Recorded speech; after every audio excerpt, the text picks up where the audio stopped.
Welcome to the Solo Mo Show, a weekly podcast hosted by Corey O'Brien, the social media strategist at Heat and author of thefutureofads.com. And I'm Adam Helway, CEO of the digital marketing agency Secret Sushi Creative. Each episode, we discuss the intersection of social, local, and mobile. Our goal is to help you understand these topics so you can integrate them into your marketing and advertising. Today is May 1st, 2012, and this is episode number 17. In this episode, we will be discussing Viddy, Social Cam, and the continued rise of mobile video social networks, Buffer, Pinterest, Snap Guides, and much more. How's it going this week, Adam? It's going good, man. How are you doing? I'm doing well. It has been a busy couple days already, but it's going well so far. What have you been up to? A lot of work stuff. I'm putting together a presentation that's going to be a combination of slides and video, and it's actually not getting presented by myself, so there's always the added challenge of trying to fit into someone else's presentation style, so it's been a busy one.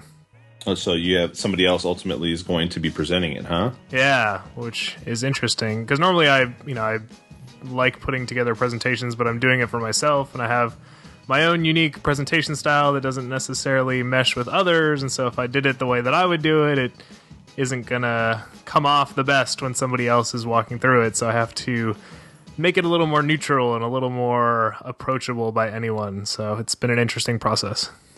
And I think it might have been this weekend that I think you might have shared on Foursquare. You seem to either it was yesterday or was this weekend. You went to some place that just seemed like it had the most awesome. Was it French toast or what was it that you had? Oh yeah, we checked out this new restaurant in Oakland that had this apple candied almond French toast that was actually made with challah bread. It was fantastic. So that was our weekend. Actually had a fun little weekend. It was nice in the Bay Area weather-wise, so went out and actually took the kayak out and brought along our little French bulldog and stuck her in the kayak. And we weren't quite sure she'd be able to swim, so we tried to keep her in the boat, but then we brought the boat close to land, and I sort of waded out into waist-deep water, and then we stuck her in and let her swim back to shore, and figured out that, yes, in fact, despite their size and despite their physical stature, French bulldogs can swim, so that was good to know. It's kind of like a floaty with just little legs paddling underneath it. Exactly. It was pretty funny to watch, because they're so kind of barrel-chested that the front of them floats really well, but the back of them just kind of sinks down. So she was doing like a little Like a little anti-handstand, yeah, a little wheelie. Actually, I do remember now seeing. I think it's the photo that your wife shared with the little one on the front of the canoe. Mm-hmm. Yeah, and I just kept thinking like, I guess they know he can swim. Not at all. Actually, we had her tied down though, so if she did happen to jump out of the canoe, which she actually did once, we just pulled the leash in and grabbed her back on the boat, so it wasn't too big of a problem.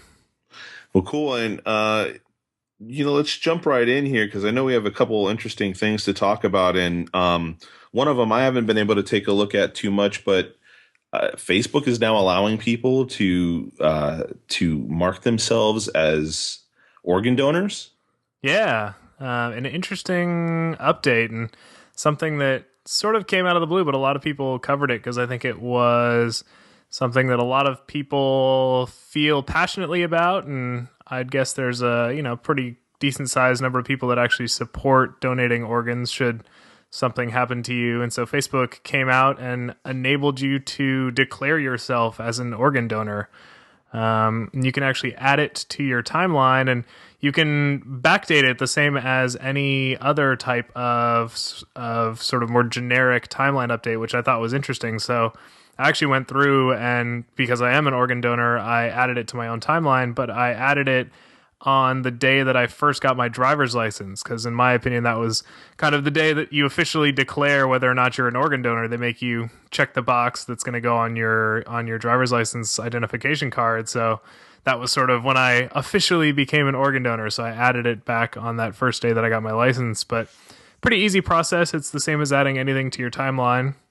You just go through and there's a couple of different options, and you select your way through the menu, and then you just give it a date, and you can actually add a little comment. So I made a little note about myself and my thoughts towards being an organ donor, and then it just automatically gets posted up on your timeline. And it was a way for people to just sort of casually state their support for the issue. I think, they're not trying to ignite a fierce debate. It's more just giving people that have made that choice tools to publicize that fact. And I think their goal is obviously to increase the number of people that are registered as organ donors. And it seems to be working so far. The state of California, I'm not sure if it was the state at large or one of the organ donor registrations within California, but they came out and said in a single day, because of the Facebook change, they actually had an 800% jump in registrations. So seems to be working pretty well for them. What about you, Adam? Are you an organ donor? No, I'm not an organ donor yet, but I've not really, quite honestly, thought about it that hard.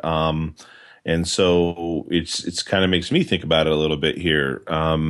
I think the most interesting thing about this whole story is that Facebook, in a way, is like saying this is the place to declare and to disclose um, this kind of information, right? They're saying, are you an organ donor? Put it here. I mean, obviously, that information is something that matters in the end. If something happens to you and they need your organs, you have that kind of place that you've declared that, which would normally be your identification card or your license, and they're kind of in a way saying like, well, this is really an official place where you can declare, your interests and your beliefs and so on, and your personal choices kind of in a way. And being an organ donor, it follows suit, I guess. Yeah.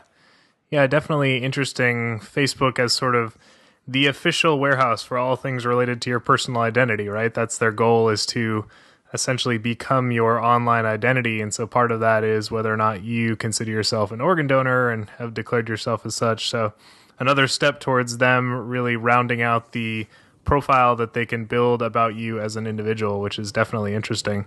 I guess it came out of a couple of points of inspiration. One is, I believe Mark Zuckerberg's girlfriend is I want to say pediatrician, they said. She's something related to the medical field. And so she had just been talking to him about all of the organ donor related stories and how there is just this ongoing need. And a lot of lives could be saved if there were more access to people that had decided to become organ donors. And the other bit of inspiration was Steve Jobs. So he had was it a liver transplant?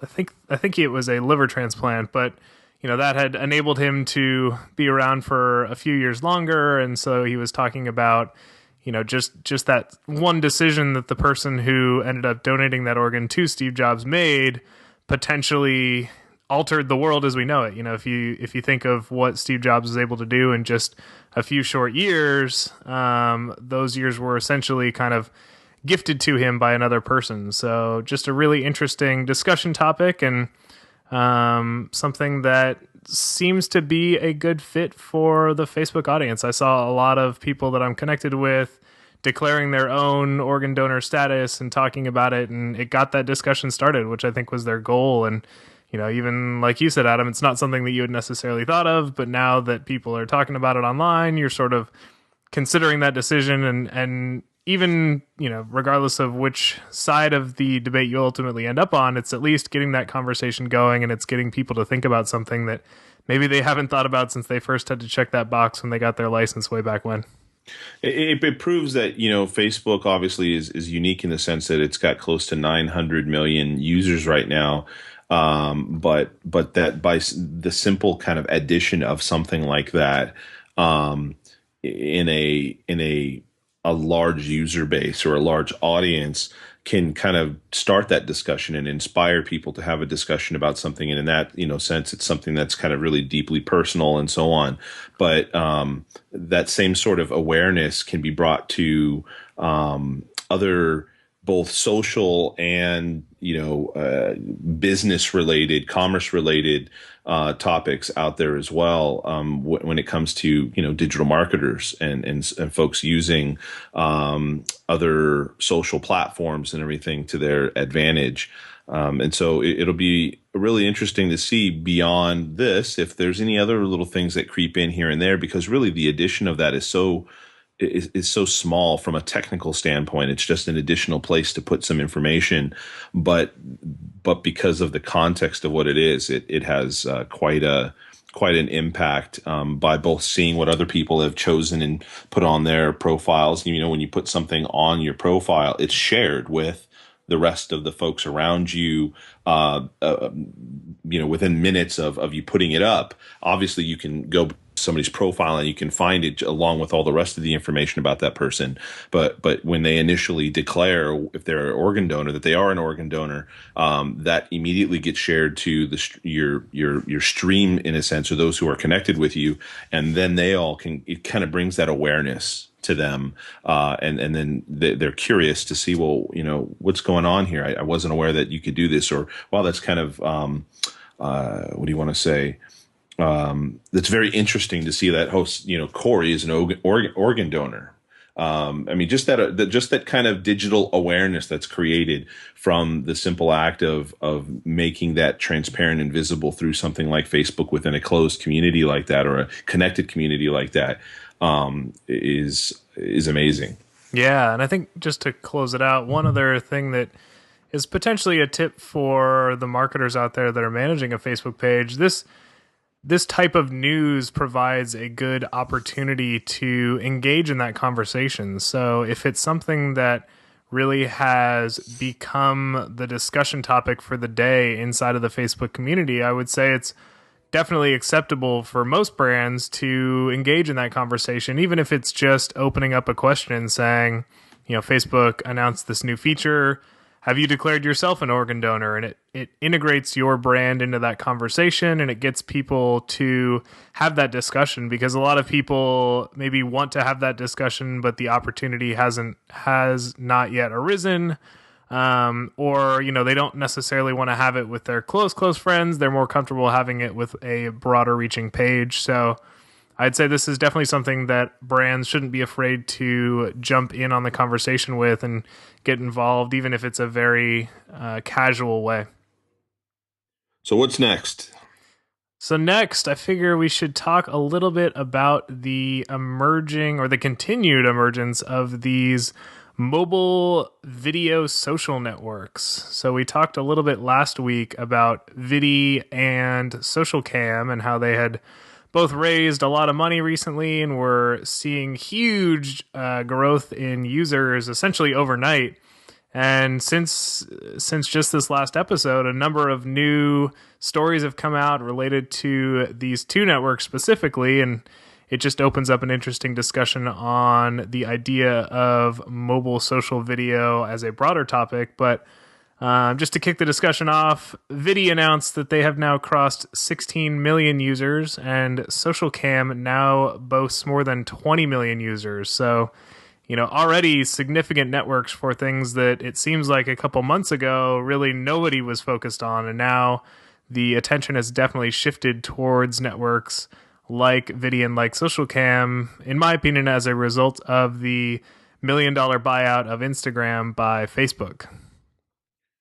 Yeah, well, I mean, and as we talked about it before, both of these apps have been around for some time. This is not like they just suddenly popped up out of nowhere. And so there's something driving the new popularity of them, and as you were saying, it's people are attributing that to the Instagram stuff, quite a lot, and it's driving the user bases of those, up and up. And I think, as you kind of noted, what is it? Viddy is at 16 million, and that SocialCam is at 20 million users right now. Yep.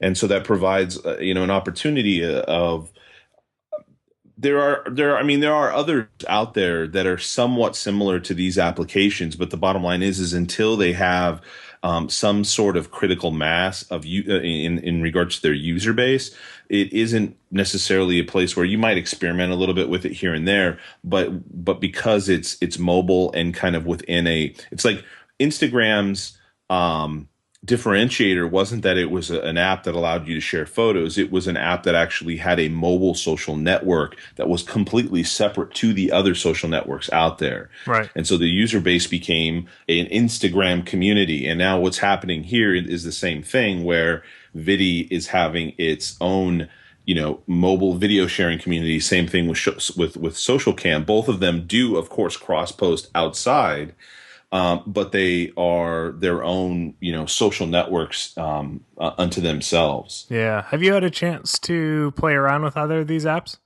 I played with both of them a long time ago. I say a long time ago. I mean, within the last 6 months or something like that. The thing is initially in using Social Cam, there wasn't really anybody else who was really using them. So you put up a video and nobody really was watching it. It wasn't a big deal. It's the same thing with Instagram. It's kind of like if you post a photo and nobody likes it or nobody comments on it and you're not able to see any of your friends on it, why is that fun? You might as well just post video directly from your mobile device to Facebook where you have an audience. And so that's where the tide has changed. And of course, in addition to that, the Social Cam, for instance, has upgraded their application and added some additional features that kind of help in the virality. For instance, Social Cam has a feature that's on by default that if you look at a video, it rebroadcasts to Facebook and shares to Facebook, and maybe even quite possibly Twitter as well. But it shares to Facebook the video you watched and tells people Adam was watching. Oh, which, by the way, that thing annoys me. I am seeing all sorts of social cam updates on Facebook. And at first I was like, oh, social cam must just be blowing up. Like all these people are sharing these videos they're watching. That's great. And then turns out as soon as you go to a social cam video, it's already essentially pre-shared it onto your Facebook page and then gives you the option to click to say, oh, don't share this video on my profile. But it seems like, unless I'm mistaken, to me, it's the first application that really posts by default without you approving it to do so. And maybe somewhere along the way I did approve it to do so and No, you just didn't recognize it. But because I didn't do that either. Yeah, it's so strange to me that they're. I actually don't think it's appropriate. Right. I think after time, after some time, it's going to be something that's brought up to folks. But I mean, I think that beyond the fact that people are looking at it as, hey, well, I'm familiar with Instagram, so now I'm also familiar with kind of the mechanics of doing the same thing with video with Social Cam and also with Viddy. I think that that's also a thing of Social Cam is kind of in a way milking it for what it is at the moment and having all these folks who are just simply viewing. They're not sharing on purpose. They're just doing what they normally do, consuming video on the application or even on the website, and then suddenly it's being shared with their entire social graph on Facebook. Yeah. So it's a little awkward, and I've turned it off because I don't know what the heck I'm going to stumble upon when I'm on there, and I don't want to spam the heck out of the folks on my Facebook profile with stuff like that. But I think I attribute some of the success that Social Cam is having to that kind of I don't know, not so appealing method of sharing the experiences that their users are having. Yeah, it functions the same way as a lot of computer viruses, which I think is interesting, where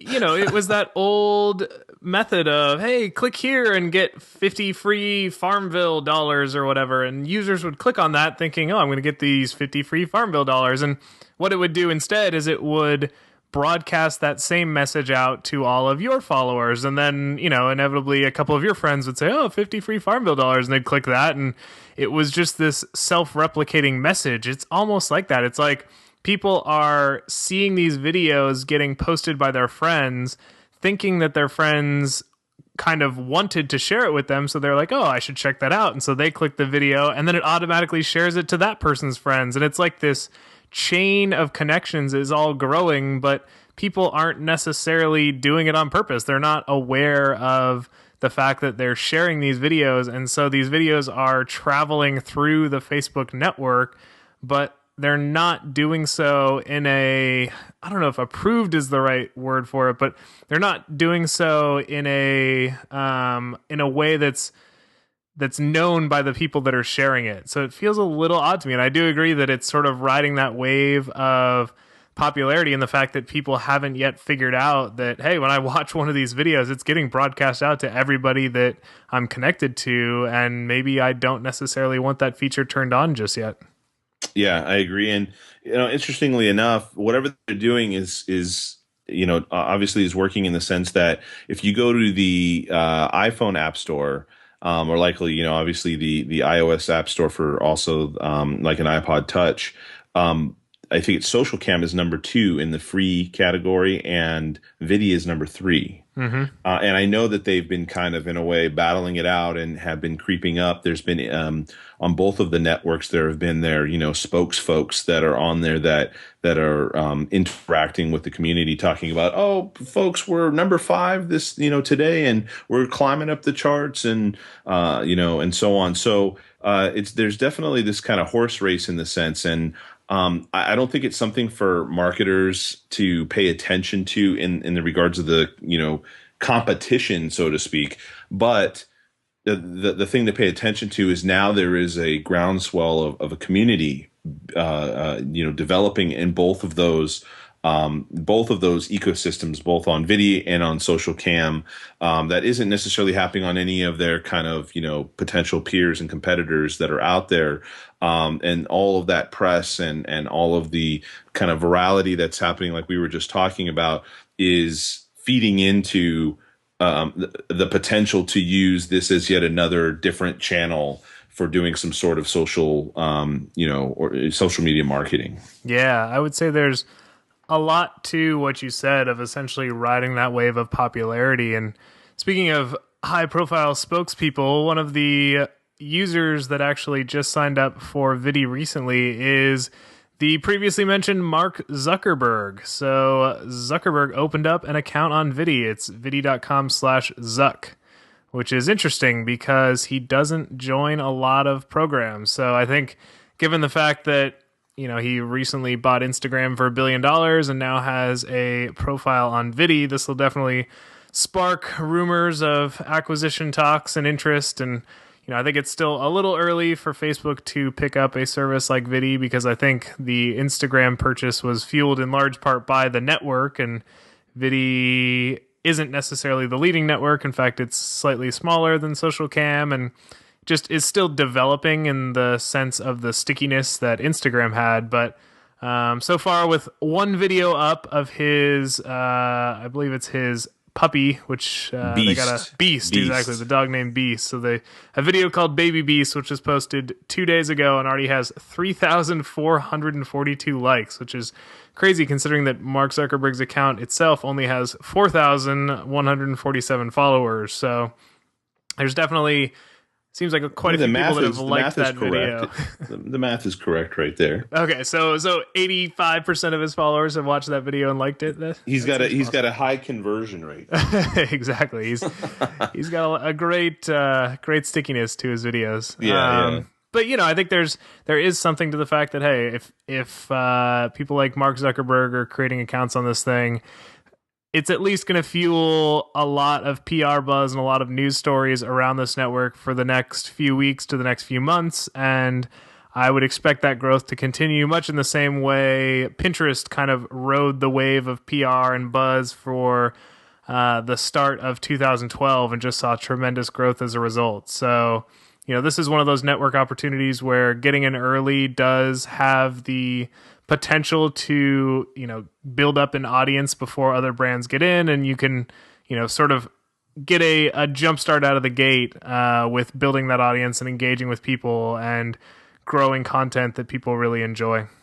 So then let's talk, now that we've established that these guys have an audience to reach out to, one that's worth spending some time for some brands.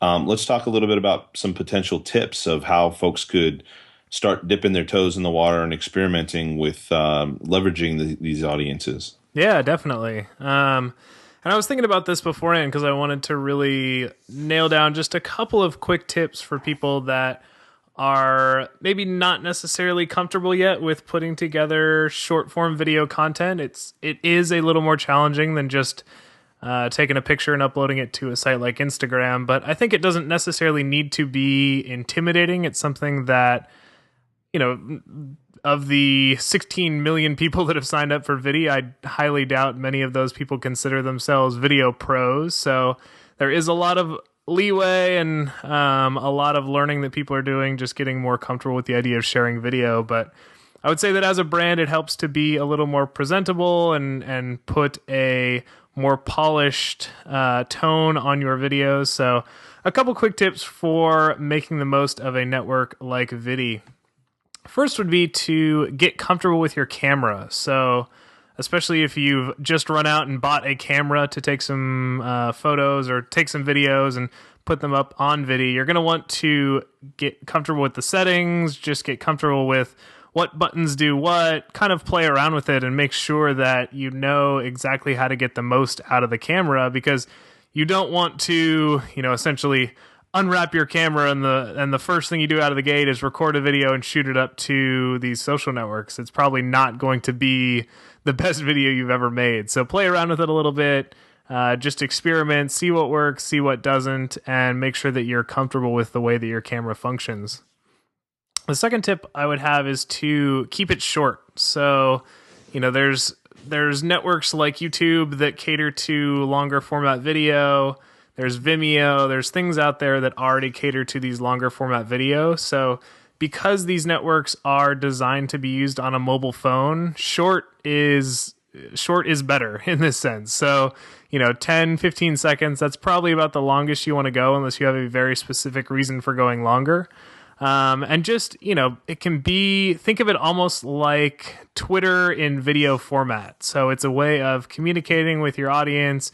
It's a way of putting personality and a face to your brand, but you don't need to be creating these, 2 and 3 minute long videos. Just keep it short, keep it engaging. So, maybe ask a question or pose something to the audience that can elicit responses. But try to just focus on really narrowing down that message to a single thing that you want to get across and put that into video format.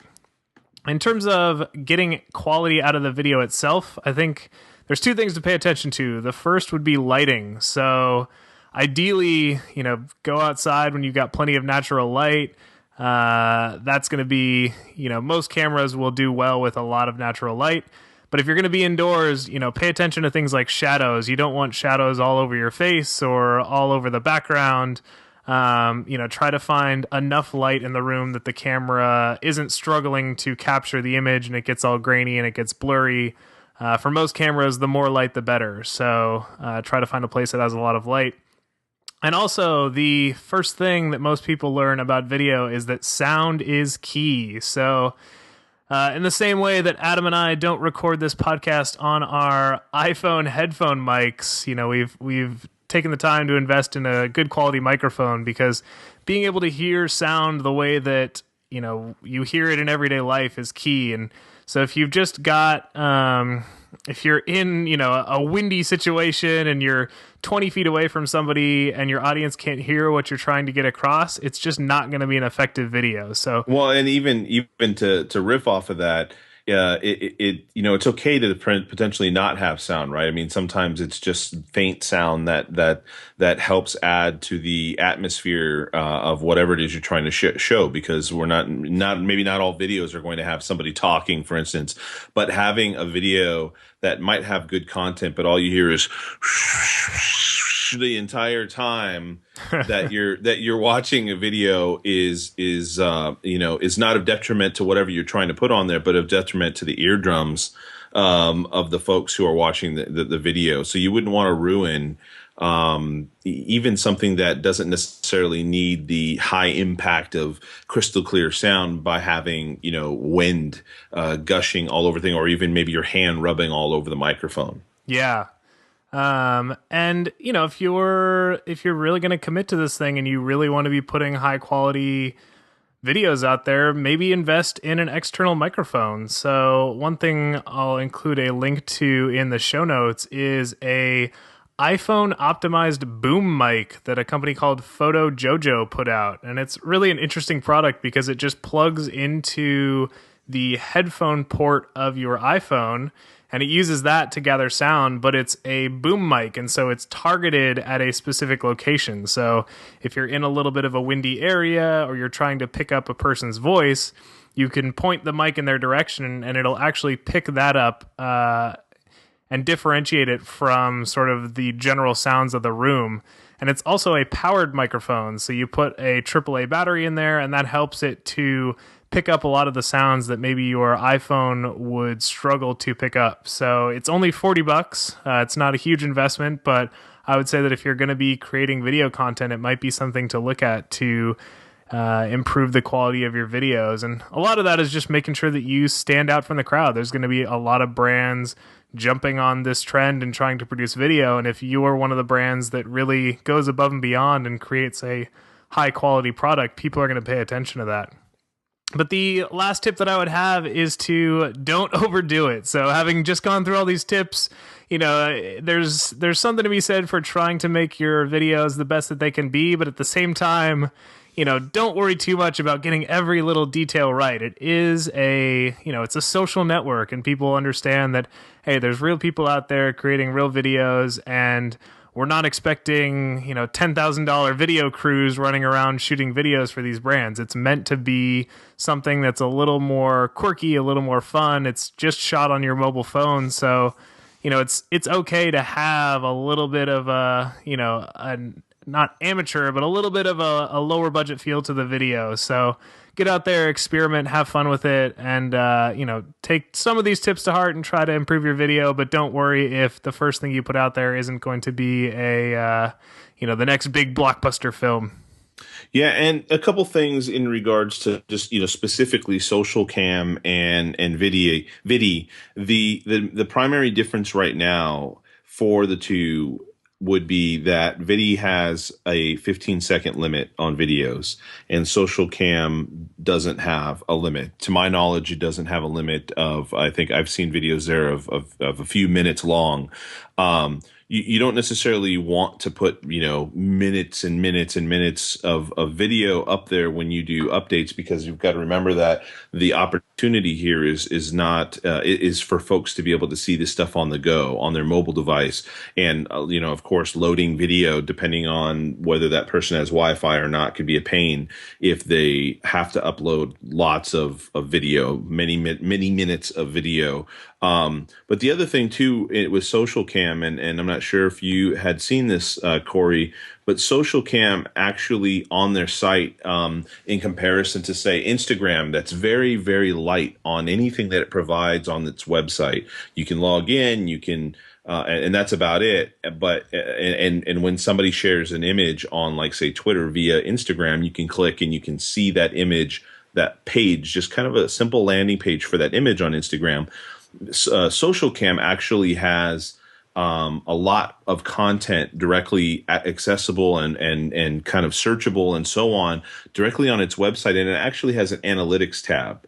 And so when you look at the analytics tab, and I have it pulled up right now, they actually show you the name of the video that you put up, the views, the comments. So they actually show you the actual view count that you have per video, comments, likes, and how many times that it was shared, and then the dates that it was created on. And each of the columns are actually sortable, so I can sort my videos by how many views, the greatest views, in descending order down to the least amount of views per video. And so this is something that now you can look at this, and at the moment you can actually measure a bit the impact that your videos are having, and seeing, like, well, what kind of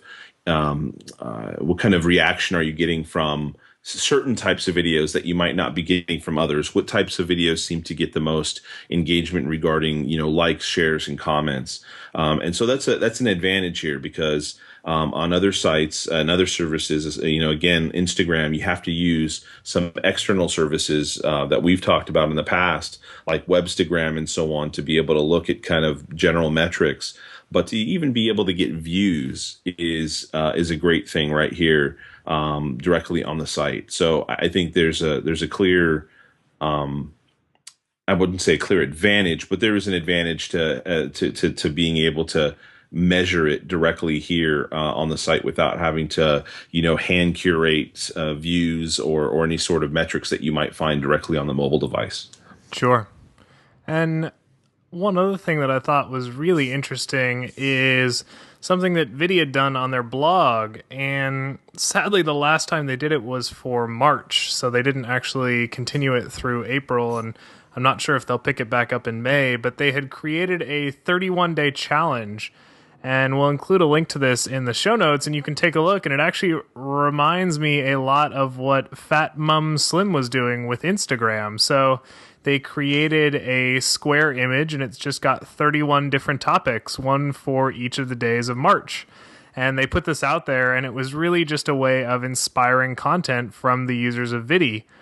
So they had things like on March 3rd was action figure, so using an action figure in your video in some way, or March 25th was cereal stacking, so you could take that in a number of directions. I'd imagine there were probably some Cheerio towers being built to see who could build the tallest one, but I thought this was a really interesting way of driving content for their own network, but also, again, an example of something that a brand could easily create for themselves to engage their own audience. So if you're a fashion brand, you could put together a 31-day challenge and cater it to the Viddy network now. So put it out there and say, May 1st, create a video about shoes, and May 2nd, something about your favorite piece of clothing, and May 3rd, an accessory, and really just give ideas to your audience, because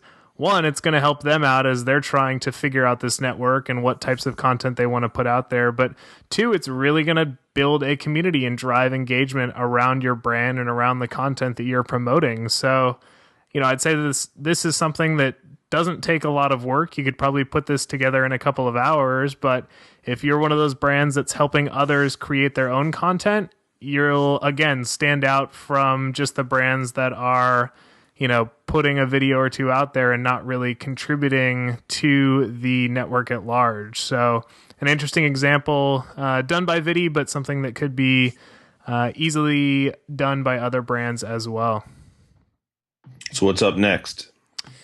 So next, I figured we could probably revisit Pinterest. We haven't talked about them in must be at least 2 weeks. So I figured. I think actually, we end up covering something about them every single week. I think last week, wasn't it Honda? That's true. We did have Honda last week. We're gonna have to rename the show. It's gonna be the Solo Mo and Pinterest show.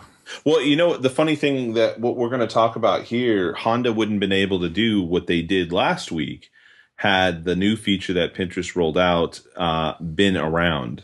Very true. So this was actually something that in one of the first episodes of the Solo Mo show I had talked about, because it was I don't necessarily want to call it a bug, but it was an interesting quirk of the Pinterest system. An oversight, yes. We'll go with oversight. A oversight of Pinterest in that when you created a group board, you could actually add any user to that group board, and it would just automatically show up in their profile. So let's say, you went out and you just found a list of the top 10 most popular Pinterest users. You could create a group board, add those 10 users, and it would automatically show up on their profile for all of their followers to see and potentially follow. And thankfully, for a while, Pinterest was a smaller network. It was really, not being used by a massive audience. And so I think they kind of got away with this because there wasn't the attention on it that it had in the past couple of months. But definitely as the network grew, you were seeing this feature kind of get abused more and more. And so I was actually seeing, group boards appear on the accounts of the people that created Pinterest, and you'd see a lot of just random boards created that had been added to the account of popular users. And so what Pinterest did is they actually just put a blog post up announcing that they had revamped their group board functionality. So first off is that when you add somebody to a group board, it now does not show up on their profile until they actually manually approve that addition. So they've plugged the hole, and the only way that a board is now going to show up on your profile is if you are aware of it and have manually approved it. So, good job for them. They've patched that hole and they've fixed that oversight on Now their you can behalf. sleep at night, Corey. I can't, man. I was worried. I up at night just checking it on an hourly basis, seeing if people were adding things to the account. But the other thing they did, which I thought was kind of cool, is they now differentiate. So when you create a group board, it lists your account as the creator, and then if you invite others, it lists them as contributors to that group board. So it's a way of, giving credit to the person that originally came up with the idea, but also just including a bunch of others in the addition of content to that board. So it's making it a little more explicit where the content is coming from, which I think is good, especially for people that enjoy using the functionality of the group boards. The other thing that they came out with recently was the opening of their API. And it seems like the first mobile app to really take advantage of that is an app called Snap Guides, which is a mobile app that allows you to create how-to guides that are accented with photos. So if you've ever used the website Instructables, it reminds me a lot of that. You basically create a step-by-step guide to doing something, and then each step along the way gets a photo. So it's a way of just walking someone through the process. And what SnapGuide did is really simplified that for the mobile phone. So you're there with your phone, you can type the description, you can take the photo with the phone, and you can actually compile that all together right inside of the app to create these how-to guides. And now when you create that how-to guide, you can share it directly into Pinterest. So rather than having to figure out a way of uploading it to a site somewhere and then going online with your computer and pinning that site to your Pinterest board, you can just do it from within the app. And I think this creates some really, really interesting possibilities for brands, especially brands that already are creating that DIY or that how-to content. So now with your mobile phone, you could go out and you could, put together an instruction guide and a DIY manual, and you can actually add it to a Pinterest board directly from your phone. So it definitely streamlines that process. It's allowing users, or it's giving users tools to create original content for Pinterest, which is going to be great for the growth of Pinterest. So I think win-win-win all around. And this is definitely something that I think a lot of brands should look at and find ways of taking advantage of. Yeah, and I would be interested to see if because Snap Guides allows you to upload both photos and video. And in their demo, they show you pinning a photo, but I wonder if they allow you to post the video as well. Yeah, I'm not sure. I haven't gone that deep into the application. Well, I mean, a lot of people, of course, don't even really think of Pinterest as a place to post video. We, of course, do that. We have our show on YouTube as well with some, it's got the audio, and then it has graphics that show up depending on what the particular subject is being talked about at the moment. So like at this very moment, right now, when it's on YouTube, you'll have a Pinterest logo, or you'll have the Snap Guides thing. I don't know. It'll be a toss-up. I'll have to go watch now myself to see what you end up putting. I think I'm going to put the Snap Guide. I can tell you right now. The Snap Guide. So then, we take that and we pin those into a board for the Solo Mo show, a group board that Corey and I have directly on Pinterest. And a lot of people don't actually put video that often. And so it would be interesting to see if Snap Guides allows you to do that with a video frame, because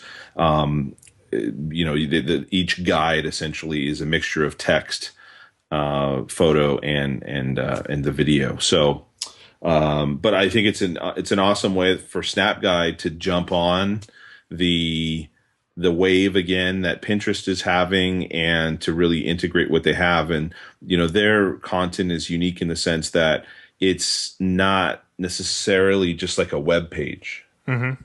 It's really very interactive and has multiple parts to it and so on. But of course, whatever ends up getting pinned is going to take you to, say, that the beginning of that particular guide, and just help folks discover some really great content that I think Snap Guides is producing. I'm actually a fan of what they're doing. I haven't yet been able to jump in and try to create something myself, but I think it's quite interesting unto itself. Yeah, and I think it's a great opportunity for any brand that creates a product to help the people that are buying that product make the most of it. So anytime you can really give people interesting or unique or new uses for the thing that you sell, you're building that brand loyalty, you're helping people to potentially spread the word. Anybody that has a great experience with the brand is going to tell their friends. They're going to say, hey, look, I bought this thing and then this brand showed me all these cool things to do with it. So,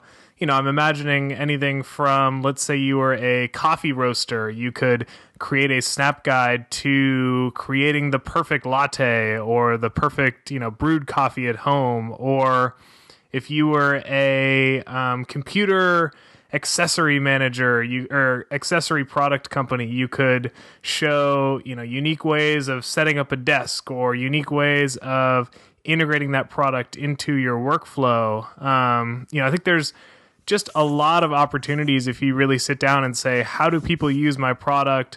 What are other ways that I'd like people to use my product? And how do I, get that out there and help people to understand or look at my product in a new light? I think there's a lot of interesting possibilities there. And especially as these guides that you create can be utilized in more and more networks, it's allowing you to create content once, but get numerous uses out of it and repurpose it into all sorts of different places. So definitely a great opportunity. And the final thought on that is, we just talked about Instagram and then we talked about Viddy and social cam, and the things that those have in common again are that they're creating kind of this external social graph to all the big players like Facebook that is almost completely driven by mobile usage. And the same thing is happening with Snap Guides, where the guides are created via mobile devices. You can consume them and search through them and follow people and so on via the mobile devices. You can also see them on the web, just like you said, Corey. But it's pretty much predominantly being driven by mobile usage, and so it's a very interesting trend to think about, to say, well, what's next, and what else what else is going to be created that is going to be kind of this initially spawned community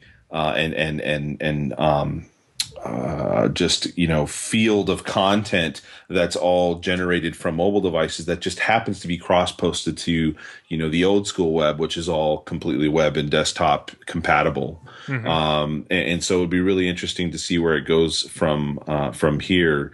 But it's just a trend that I myself had not necessarily thought of happening. Especially because these are all applications versus, say, being the mobile web, right? Something that you would access via a browser.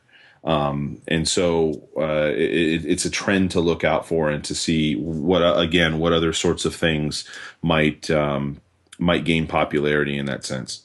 Yeah, definitely. And one last little interesting tidbit of Pinterest news was the announcement from Flickr of easy integration from Flickr to Pinterest. So there's actually a button now inside of Flickr when you're viewing a photo that you can pin it to a board.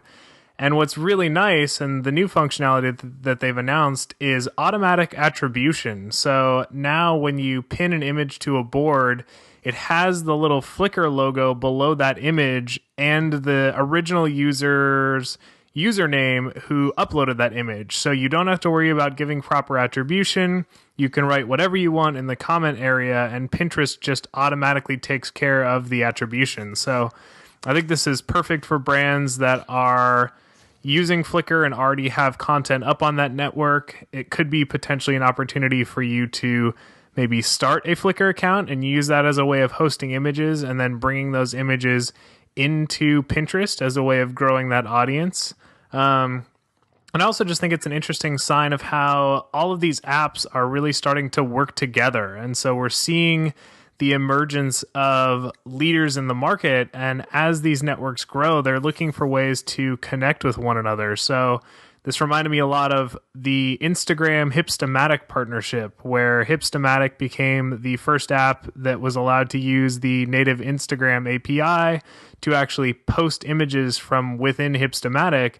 And when you did so, it would show up on Instagram tagged as having come from Hipstamatic. So Instagram, in that sense, became the network, and Hipstamatic became the tool that you would create content for that network. So applying that same model to Flickr and Pinterest, Pinterest is now the network for sharing photos and sharing images of things, and Flickr can now be the tool that you use to create content and integrate content into that network. So it's provides advantages for both sides of the equation, and it's something that is great for brands that are looking to integrate some of this content, because now you can create things that integrate into both of those networks at the same time and do so in a officially approved way, and something that, visually just looks good to a user. They can follow the path back to the original source of the information, and they don't feel like they're going on a wild goose chase to try to figure out where a lot of this stuff came from.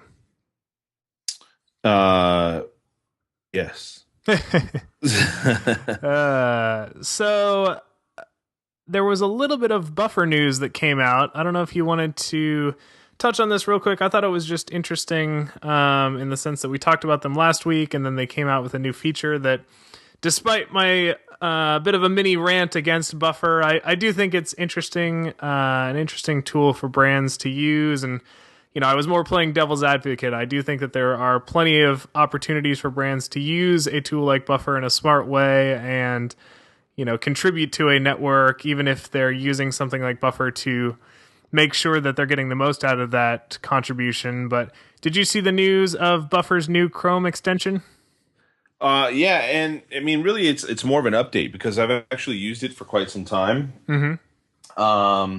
And I hadn't even really, I mean, I just kind of assumed, because I hadn't paid attention, that some of these features that they were showing off in this particular post, which was published on the 25th on their blog, the 25th of April, was that, it had been there all along, because they've always had this, the extension, it allows for you to see the buffer icon basically next to every tweet. So you would see retweet, favorite, reply, I think, or whatever it is on Twitter. And then you'd also see the little buffer icon that's just is added to it via the Chrome extension.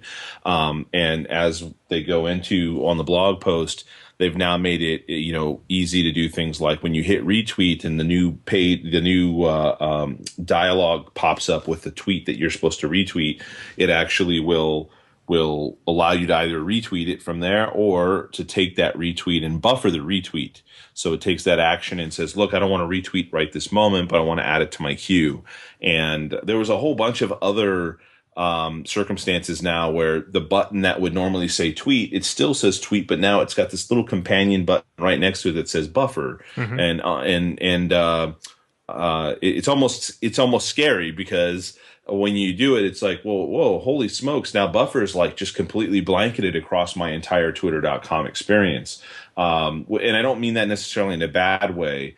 But it's very interesting how they found to kind of say, look, in all areas of your Twitter activity, we want to be there to say, look, maybe you want to have the option not to post this right this moment. You want to add it to your queue. Including, in fact, that when you go right to Twitter and you go to say retweet something, you can actually take that same retweet, and as Buffer supports more than one social network, even multiple Twitter accounts specifically, you could have, for instance, with us, we have our personal Twitter accounts, and we also have the Solo Mo Show Twitter account. So say we wanted to add it to both queues, both our own personal Buffer queue and the Buffer queue for the Solo Mo Show. We could do that both at the exact same time, and even to our Facebook and to LinkedIn, all directly from there. And so they've just kind of really enhanced their original Chrome extension. And so I think it's something, folks could check out. If you are a Buffer user and Buffer app user and haven't even used the Chrome extension at all, you might really enjoy it. Might make life easier. And additionally, you might just want to check out the Chrome store, the Chrome App Store in general, and see what other sort of shortcuts and applications like this are available to help you do things faster, better, quicker, smarter, and more effectively via the Chrome browser. I've found actually quite a few extensions that I use on a day-to-day basis to help me manage things or help me do things like grab screenshots for work or to send things off to folks or to create white papers and stuff like that. Yeah, definitely. And I do like the integration with the tweet button. I think that's neat. So, like I said, despite the fact that I was playing a little bit of devil's advocate, Buffer is obviously working hard to make this a tool that should be in the toolbox of a lot of social media marketing managers, and especially with easy integration of just installing a single Chrome extension. I think it's worth giving it a shot and seeing if it helps you to improve the content that you're putting out there and potentially increase engagement by hitting your audience at the right time with the right message. So, good stuff coming out of Buffer. Well, Corey, we have about say 5 more minutes left in the show. And I think what you shared earlier, before the show with I think the Dove story is really, really interesting and how they took advantage of that and could tie in also to the Honest Tea recycling campaign. You want to talk about that as we finish up? Sure. So these were two interesting campaigns in that they used a similar functionality of actually replacing or repurposing content that was on Facebook. So Dove actually cleaned up your Facebook advertising, and I still haven't been able to figure out exactly how they did this, but basically you install this application, and then instead of seeing all the 5 tricks to lose 10 pounds and gym ads and diets you should be on and pills you should be taking, it just replaces it with positive messages. And the whole idea is to support this Dove Real Beauty campaign and the idea that, we're all beautiful in our own special way. And, instead of seeing all these messages from these sort of questionable marketers are saying, oh, you've always got to be thinner, you've always got to be taller, you've always got to have more makeup and more this and more that. It's basically saying, hey, you're great the way you are, and Dove supports that, and maybe buy some of our soap to clean it up a little bit. But it was interesting, just the idea of replacing an existing function on Facebook with a custom function that supported the brand's message. And then Honest Tea was actually doing something similar. They had people recycling old status updates. And so you could install this application and it would allow you to go back and find status updates that you had put on Facebook in the past and actually repost those. And the idea was to just, build up some awareness about the fact that, we can get use out of things that maybe we've forgotten about. We can recycle things, we can bring them back, and that sort of, again, supported the overall brand message that Honest Tea is trying to get out into the market. So I thought those were very interesting and definitely something that other brands could look at and say, what functionality inside of Facebook relates to the message that I, as a brand, am trying to get across? What extensions or applications or other modifications could I do to Facebook that would catch people by surprise and really surprise and delight the user in a way that puts your brand in a positive light, and again just gets those users that get a chance to interact with that to go out and say, hey, I really appreciate what this brand is doing. I want to share it with my friends. I want to help them get the word out and support this cause that they're supporting themselves with these functionalities. So 2 interesting campaigns to check out, and we'll include links to those in the show notes. So I definitely encourage you to go through and just see what they've done. They created some nice videos that'll walk you through the process. So it's really interesting functionality that both of those brands rolled out. How was that? Did I get to that in the 5 minutes?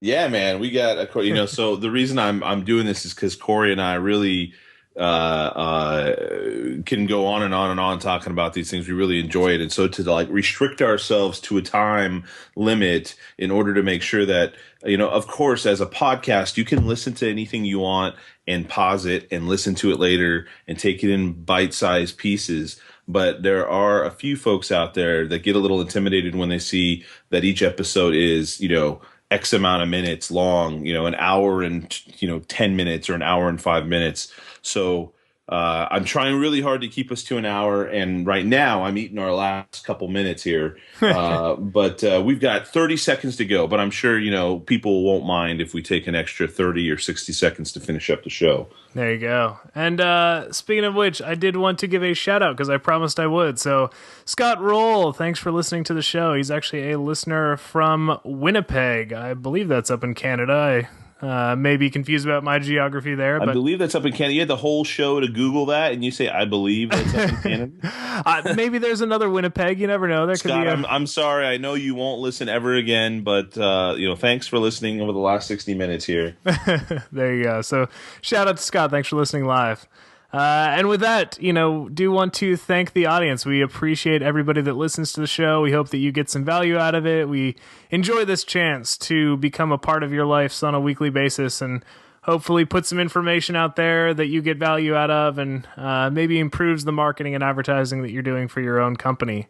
If we had one request to make, it would be that if you do enjoy the show, let other people know. And the easiest way to do that is by rating the show on iTunes. So just head on over to iTunes, search for the show, and you can give it a star rating, 1 to 5 stars, and then add a little comment if you are so inclined. We would greatly appreciate that.